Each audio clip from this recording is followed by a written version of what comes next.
CIA Director Bill Burns will soon travel to Europe to meet with Middle Eastern officials as part of an ambitious push to lock down an agreement that would free all of the hostages kidnapped during Hamas October 7 attack on Israel that are still being held inside of Gaza, in exchange for a prolonged cessation of hostilities.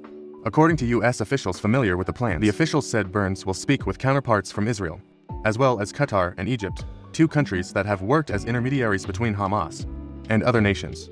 Since the conflict began, the United States has designated Hamas as a terrorist group. Various proposals have been discussed during recent weeks, and while officials declined to share specific contours of any deal currently under consideration, they expressed confidence that the release of all detainees in Gaza could be secured by a single diplomatic agreement. The conflict, now the deadliest between the warring sides since Israel's founding in 1948, shows no signs of letting up. Soon in the brief ceasefire in November that allowed for over 100 hostages to be freed from Gaza remains a distant memory. The negotiations will also include securing the return of remains of the dozens of dead hostages the Israeli government says are being held in Gaza.